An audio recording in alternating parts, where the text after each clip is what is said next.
प्रिय छात्रों, गणित की कक्षा में एक बार फिर से आपका स्वागत है। अगर आपने मेरे पहले वाले वीडियो नहीं देखे हैं तो ऊपर आ रहे आई बटन में जाकर देख लें। प्रिय छात्रों, संख्या भाग 3 में हमने पढ़ा था कि प्राकृत संख्याएं, पूर्ण संख्याएं और पूर्णांक क्या होते हैं। उसके बाद में आज हम भाग 4 संख्या कक्षा 6 से 10 के लिए है ये। इसमें हमें संख्या रेखा पर पढ़ेंगे, संख्या रेखा पर अध्ययन करेंगे। तो जैसा कि हमने प्राकृत संख्याओं के बारे में पढ़ा, अगर प्राकृत संख्याओं को संख्या रेखा पर दर्शाते हैं तो एक से शुरू करके इस तरह से एक रेखा खींच करके समान दूरी पर चिन्ह बना करके उनको हम दर्शा सकते हैं। जैसे 1, 2, 3, 4, 5, 6, 7, 8, 9 और 10।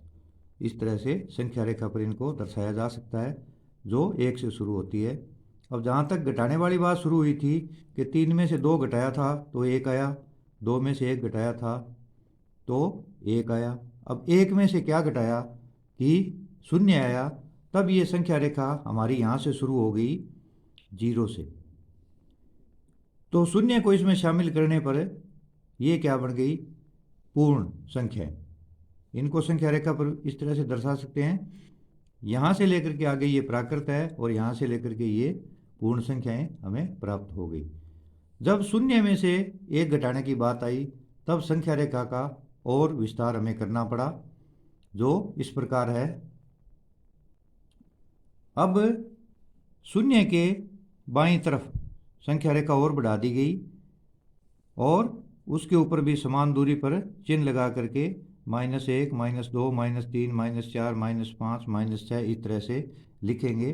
तो ये संख्या रेखा 0 के दाईं तरफ और 0 के बाईं तरफ इस तरह से हमें दिखाई देगी। संख्या रेखा का ये विस्तारित रूप है। यहाँ पर यह समझने वाली बात है कि 0 बीच में है, इसके इस तरफ जो पूर्णांक दिए हुए हैं ये धनात्मक है, इस तरफ दिए हुए ये ऋणात्मक है। तो पूर्ण संख्या के बाद में हमें क्या प्राप्त हुआ, हमें पूर्णांक प्राप्त हुए 2 प्रकार के, ऋणात्मक और धनात्मक। इस तरह से संख्या रेखा हमारी पूर्ण हो गई।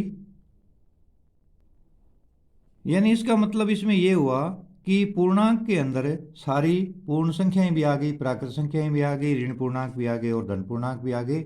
और इन सबको हमने नाम दिया था पूर्णांक, इंटीजर्स जिसको अंग्रेजी में कहते हैं। तो ये सारे हमारे पूर्णांक बन गए। अब पूर्णांक के बाद में प्रश्न ये उठा कि क्या 0 और 1 के बीच में, या 1 और 2 के बीच में, या 2 और 3 के बीच में, 3 और 4 के बीच में भी कोई संख्या हो सकती है क्या। तो इन संभावनाओं का पता लगाने के लिए भी हमें आगे अध्ययन करने की आवश्यकता पड़ी। तब उनको नया नाम दिया गया परिमेय संख्याएं।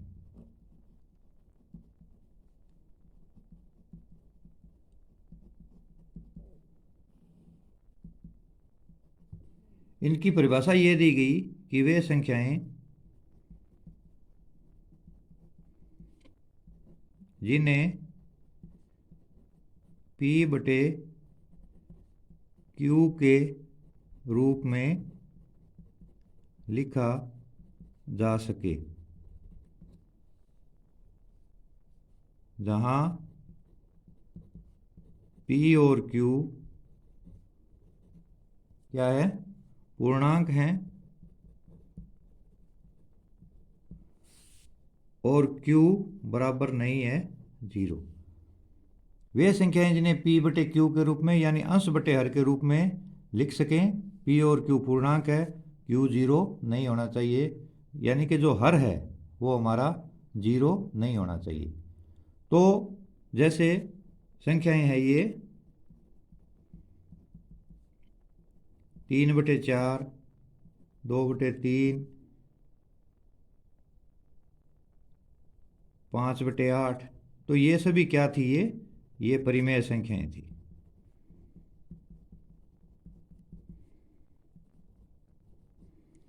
अब यहाँ पर ये जो सारी है ऋण पूर्णांक हैं, धन पूर्णांक हैं, सारे हैं। अगर इनके बटे में 1 1 लगा देते हैं, बटे में सबके 1 1 लगा देते हैं तो ये भी क्या बन जाती है, परिमेय संख्याएं। तो इसका मतलब ये हुआ कि परिमेय संख्याओं के अंदर क्या क्या शामिल होगी, पूर्णांक भी शामिल होंगे, पूर्ण संख्याएं भी शामिल होगी और प्राकृत संख्याएं भी शामिल होगी। अब यहाँ पर यह समझने वाली बात है कि जैसे 2 और 3 के बीच में, इन दोनों के बीच में क्या कोई संख्या हो सकती है 2 और 3 के बीच में? तो बीच का मतलब है इन दोनों का योग करके हम आधा कर दें। जैसे 2 + 3 बटे 2, ये 3 और 2 5 हो गए, बटे में 2, और ये हो गई हमारी 2 से 1 बटा 2 यानी 2.5। तो 2 और 3 के बीच में क्या होता है, 2.5 होता है। 2 फिर 2.5 फिर 3। इसी तरह से 1 और 2 के बीच में, इसी तरह से 3 और 4 के बीच में हम संख्याएं निकाल सकते हैं। अब यहाँ पर आप पुनः समझ लिए कि 2 और 3 के बीच में, तो 2 और 3 जोड़ करके उसका आधा करेंगे तो हमें 2.5 प्राप्त होगा, 2 से 1 बटे 2। इसका मतलब क्या है, ये भी समान दूरी पे हो गए। जैसे 2 में आधा जोड़ेंगे तो 2.5 यहाँ आ जाएगा बीच में, और 2.5 में फिर आधा जोड़ेंगे तो 3 आ जाएगा। तो ये संख्या हमारी जो 2 से 1 बटा 2 है, ये बीच में प्राप्त हो गई। और इसका ये अनुचित भिन्न है, इसको जब पुनः हल करेंगे 2 दूनी 4 और 1 5 बटे 2, तो ये हमारी क्या हो गई, ये परिमेय संख्या हो गई। यानी जो भी बटे वाली संख्याएं हैं, अंश बटे हर के रूप में है, वे सभी परिमेय संख्याएं कहलाती है। अब यहाँ पर यह प्रश्न उठा कि क्या इसके अंदर जो ये 5 बटा 2 आई थी, क्या इस 2 और 5 बटा 2 के बीच में, या 5 बटा 2 और 3 के बीच में भी क्या कोई संख्या हो सकती है? तो यहाँ पर 2 और 3 के बीच में ये आई, तो फिर इस और इसके बीच में इन दोनों को जोड़ करके आधा करेंगे तो और आ जाएगी। फिर जो संख्या आएगी उसको और उसको जोड़ के आधा करेंगे तो इसका है कोई किनारा हमें नहीं मिलेगा, और अनंत संख्याएं हमें प्राप्त होती चली जाएगी, जिसका मैं उदाहरण के द्वारा स्पष्ट भी करूँगा। तो ये हमारी अभी हुई ये परिमेय संख्याएं। तो परिमेय संख्याएं क्या हो गई हमारी, कि सबसे पहले हमने पढ़ा था प्राकृत संख्याएं, उसके बाद में हमारी हुई पूर्ण संख्या, और उसके बाद में हमारे हो गए पूर्णांक। प्राकृत संख्याएं पढ़ी, पूर्ण संख्याएं पढ़ी, पूर्णांक पढ़े, तो भाई ये सारे मिलकर के बन गए परिमेय संख्या। जब हम परिमेय संख्या बोलते हैं तो इसका मतलब है इसके अंदर प्राकृत संख्याएं भी आ गई, पूर्ण संख्याएं भी आ गई और पूर्णांक भी आ गई। क्योंकि P बटा Q के रूप में जब इसको हम लिखते हैं तो P और Q पूर्णांक होते हैं, और ये पूर्णांक, इसमें पूर्ण संख्या भी आ जाती है, इसमें प्राकृत संख्या भी आ जाती है, और इसमें ये ऋणात्मक और धनात्मक सारे आ जाते हैं। कि जब हम ये जो हमारी पूर्ण संख्याएं हैं 0 से लेकर के, इसके अंदर ऋणात्मक भी शामिल कर दिए थे हमने, तब हमारे क्या बन गए थे, पूर्णांक बन गए थे, और ये सारे मिलकर के परिमेय संख्याओं के अंदर शामिल हो गए। तो अगर हम किसी भी संख्या को परिमेय संख्या कहें तो कोई अतिशयोक्ति नहीं होगी। अब यहाँ प्रश्न ये उठा कि परिमेय संख्याओं के अलावा भी क्या कोई अलग संख्याएं या अन्य प्रकार की संख्याएं हो सकती है? तो परिमेय संख्याओं के अलावा बाद में जो भी संख्याएं बची, कौन सी बची, उन्हें कहा गया अपरिमेय संख्याएं।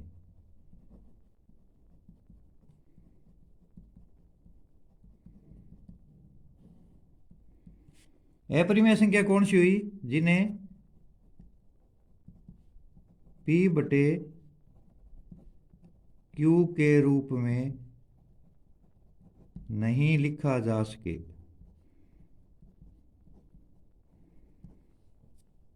P बटे Q के रूप में नहीं लिखा जा सके, वे कहलाई अपरिमेय संख्याएं। यहाँ पर भी P और Q क्या हुए, पूर्णांक, तथा Q is not equal to 0। तो ये सभी हमारी संख्याएं होगी अपरिमेय संख्याएं। ये थी हमारी परिमेय संख्याएं, और ये होगी अपरिमेय संख्याएं। ये रेशनल नंबर और ये इरेशनल नंबर। जैसे √2, √3 और √5, ये हो गई हमारी अपरिमेय संख्याएं। तो हमारी संख्याएं हम कहाँ से शुरू किया था प्राकृत संख्याएं, फिर पूर्ण संख्याएं, फिर पूर्णांक, फिर परिमेय संख्या और फिर अपरिमेय संख्या। तो परिमेय संख्याएं में सारी शामिल हो गई। कौन कौन सी? प्राकृत, पूर्ण और पूर्णांक, ये सारी परिमेय संख्याएं बन गई। बाकी जो बची वो अपरिमेय संख्याएं हो गई। अब परिमेय और अपरिमेय का अगर संग्रह बनाएं तो उसे कहेंगे वास्तविक संख्याएं।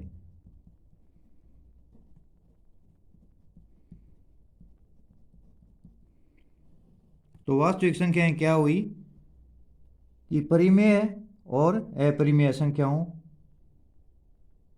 के संग्रह से जो प्राप्त होता है, परिमेय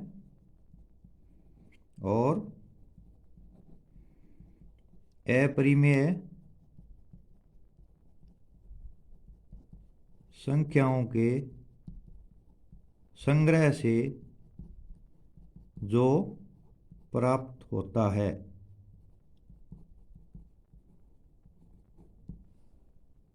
यानी परिमेय और अपरिमेय संख्याओं के संग्रह को वास्तविक संख्या यानी रियल नंबर कहते हैं। वास्तविक संख्याएं क्या हुई? परिमेय और अपरिमेय संख्याएं मिलकर के जो प्राप्त हुआ, यानी ये दोनों परिमेय और अपरिमेय इसमें मिला दें तो वो सारी हमारी बन जाती है वास्तविक संख्याएं यानी रियल नंबर्स। इनको अंग्रेजी में रियल नंबर्स कहते हैं। तो हमें क्या प्राप्त हुआ? प्राकृत संख्याएं, पूर्ण संख्याएं, पूर्णांक, परिमेय संख्याएं, ये सारी इकट्ठी हो गई। फिर बच गई अपरिमेय संख्याएं जैसे √2, √3, √5। और ये परिमेय और अपरिमेय का अगर हम एक कोई संग्रह बना लें, इकट्ठी कर लें, तो वो वास्तविक संख्याएं बन जाती है रियल नंबर्स। तो परिमेय संख्याओं की भी गिनती नहीं हो सकती, ये अपरिमित रूप से अनेक होती है। और अपरिमेय संख्याओं की भी गिनती नहीं हो सकती, ये भी अपरिमित रूप से अनेक होती है, यानी अनंत होती है, बहुत सारी संख्याएं होती है, इनकी गिनती नहीं की जा सकती। अब जैसे कि हम पुनः संख्या रेखा पर आते हैं कि 3 और 4 के बीच में कितनी संख्याएं हो सकती है, उसको मैं उदाहरण द्वारा यहाँ स्पष्ट कर रहा हूँ। कि जैसे माना एग्जाम्पल लेते हैं अपने एक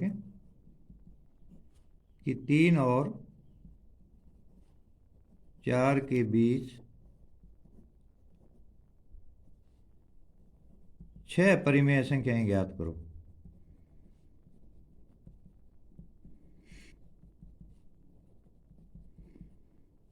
यहाँ हमें 3 और 4 के बीच में 6 परिमेय संख्याएं ज्ञात करनी है। यहाँ पर पूछा 6 ही है, वैसे कितनी भी संख्याएं, अनंत संख्याएं हम इनके बीच में ज्ञात कर सकते हैं। तो मैं इसका ज्ञात करने का बिल्कुल आसान तरीका आपको बताता हूँ। यहाँ 3 और 4 के बीच में, वैसे तो इसका ज्ञात करने का तरीका है कि 3 और 4 को जोड़ लो, उसका आधा कर दो, फिर आगे जो बीच में संख्या प्राप्त होगी फिर 3 में वो जोड़ दो और फिर 4 में वो जोड़ दो। इस तरह से आगे ये क्रम चलता रहेगा, यानी 2 को जोड़ करके आधा करना, बीच में वो परिमेय संख्या आ जाती है। परंतु इसका मैं आसान तरीका, यहाँ पे 6 संख्याएं ज्ञात करनी है, तो हम क्या करेंगे, 3 और 4 का जो रूप है वो बदल लेंगे। तो 3 को, यहाँ 6 संख्याएं ज्ञात करनी है, तो 6 + 1 यानी बराबर 7, एक ज़्यादा लेना है। हम क्या करेंगे, 3 और 4 का दोनों का रूप परिवर्तन कर देंगे। जो हमारे ये अंक है 3 और 4, इनको हम बदलेंगे। कैसे बदलेंगे, तो यहाँ पे 3 है, तो 3 को मैं क्या करता हूँ, 7/7 से गुणा कर देता हूँ। इसको 3/1 भी लिख सकते हैं। तो ये हो गया हमारा 21/7, 7 × 21। तो 3 को हमने 21/7 के रूप में ले लिया। इसी तरह से 4 को भी मैं क्या करता हूँ, 7/7 से गुणा कर देता हूँ। यहाँ भी एक लिख सकते हैं 4/1। तो ये हो गया 7 चौके 28/7। अब हमने 3 और 4 दोनों के रूप परिवर्तन कर दिए। कैसे किए कि हमें यहाँ पर 6 संख्याएं ज्ञात करनी है, तो 6 से एक ज़्यादा 7 हो गया। यहाँ दोनों के हर में मैं 7 7 कर रहा हूँ, 3 के भी हर में 7 और 4 के भी हर में 7। जब हर में 7 करता हूँ तो अंश को भी 7 से गुणा करना पड़ेगा। इसके हर में मैंने 7 किया क्योंकि 4 को 4/1 लिखा।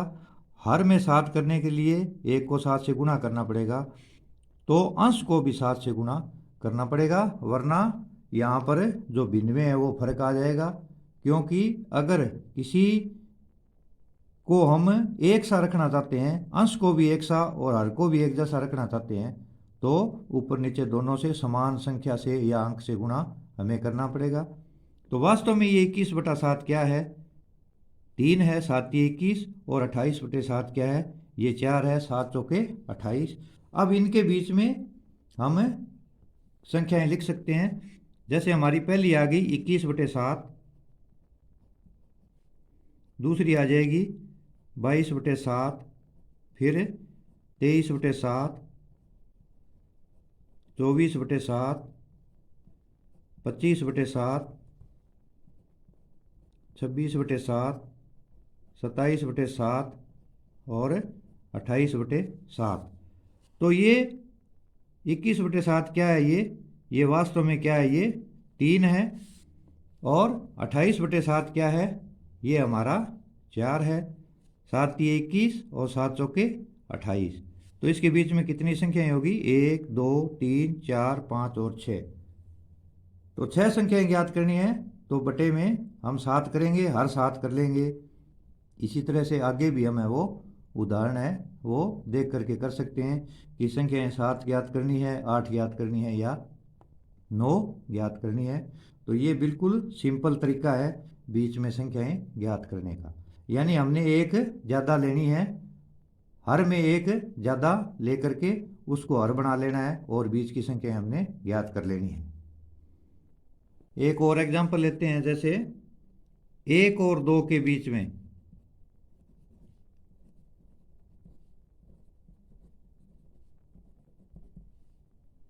5 संख्याएं, कौन सी? परिमेय संख्याएं ज्ञात करो। ऊपर वाला उदाहरण हमने 3 और 4 का लिया था। यहाँ पे 1 और 2 के बीच में 5 परिमेय संख्याएं ज्ञात करनी है। तो ऊपर वाले तरीके से ही यहाँ पर संख्याएं हमने 5 ज्ञात करनी है। तो हाँ, हर क्या मानेंगे? हर मानेंगे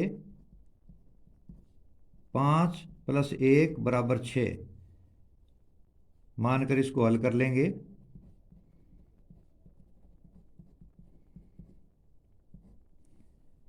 एक और 2 के बीच में 5 ज्ञात करनी है, तो 5 से 1 ज़्यादा 6 होता है। हर हम 6 मान लेंगे और 6 मान करके इसको हल करेंगे। यहाँ 6 से मतलब क्या है कि यहाँ पर हमारे पास 1 है, तो 1 को मैं 1/1 भी लिख सकता हूँ। इसको हर को 6 जब करता हूँ तो ऊपर भी 6 से गुणा करना पड़ेगा। तो ये हो गया 6 एकम 6 और नीचे भी 6 एकम 6, 6/6 लिख लेंगे। अब दूसरी किसके बीच में ज्ञात करनी है? 2 के बीच में। तो 2 को मैं 2/1 लिख सकता हूँ। इसको किससे?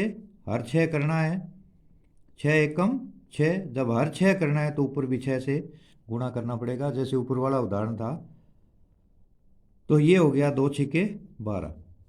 अब 6 को 6 से हम काटते हैं तो 1 आता है और 6 दूनी 12 ये आ जाता है। अब क्या हुआ? हम इसके बीच में संख्याएं लिख लेंगे। पहली हमारी संख्या क्या हो जाएगी? ये हुई 6/6। यहाँ से शुरू करते हैं। मान लिया हम 6/6, उसके बाद में 7/6, हर 6 ही रहेगा। फिर 8/6, 9/6, 10/6, 11/6 और 12/6। तो 6/6 हमारा क्या है? ये 1 है। और 12/6 क्या है? ये हमारा 2 है। तो 1 और 2 के बीच में 1 2 3 4 5 ये संख्याएं हमें आसानी से प्राप्त हो जाएगी। तो ये तरीका बिल्कुल आसान है कि जितनी संख्याएं ज्ञात करनी है आप उन संख्याओं के बटे में उससे एक ज़्यादा। 5 ज्ञात करनी है तो बटे में 6 बना लो, और 6 ज्ञात करनी है तो बटे में 7 कर लेंगे।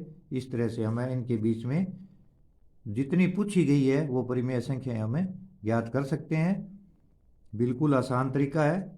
और वैसे हम इनको जोड़ करके भी, 1 और 2 को जोड़ करके भी हम कर सकते हैं, नहीं तो अपने ये भी आसान तरीका है। इस तरीके से हमें वो कितनी भी संख्याएं हैं परिमेय संख्याओं के बीच में हमें ज्ञात कर सकते हैं। ये अनंत होती है, इनकी गिनती नहीं की जा सकती। एक अन्य एग्जांपल लेते हैं। अगर बटे वाली संख्याएं आ जाए तो हम क्या करेंगे। जैसे हमें पूछ ले कि 3/5 और 4/5 के बीच 5 परिमेय संख्याएं ज्ञात करो।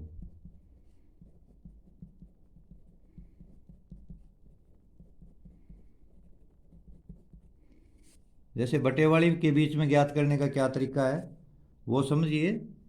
तो हम क्या करेंगे, 3/5 और 4/5 इन दोनों को अंश और हर को 10 से गुणा कर देंगे। जैसे 3/5 को हम ये लिख लेंगे गुणा 10/10 कर दो, तो ये हमारा हो गया 30/10। ये 30 और 10 पंजे 50। और 4/5 को हम क्या करेंगे, इसको भी 10/10 से गुणा कर देंगे, तो ये हो जाएगा 40/50। अंश और हर को 10-10 से गुणा हमने कर दिया, तो अब हमारे पास आ गया 30/50 और 40/50। तो इनके बीच में संख्याएं हम वो लिख सकते हैं। बीच में क्या होगा, जैसे ये 30/50 है तो 5 संख्याएं हमारी कौन सी आ जाएगी,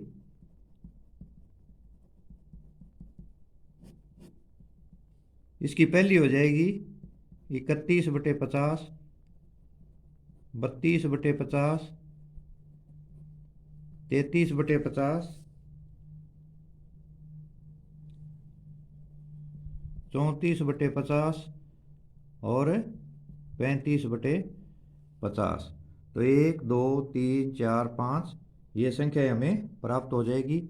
आगे भी हम लिख सकते हैं 36/50, 37/50, 38/50, 39/50। वैसे यहाँ हमें 5 पूछी थी तो ये 5 हो गई।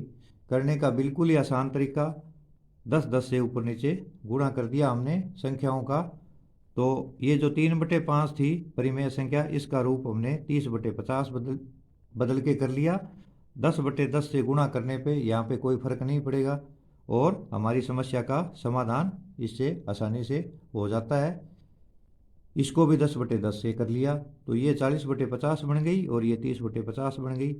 अब 31, 32, 33, 34, 35, 36, 37, 38, 39 लिख देंगे, सबके बटे में 50 लगा देंगे, तो जितनी संख्याएं पूछी है वो संख्याएं हमें प्राप्त हो जाएगी। और अगर बहुत सारी ज़्यादा संख्याएं पूछेंगे तो हम यहाँ पर 10/10 की जगह और भी 20/20 या 30/30 का इस्तेमाल करके आगे से आगे संख्याएं हैं वो अनंत संख्याएं इनके बीच में, परिमेय संख्याओं के बीच में ज्ञात कर सकते हैं।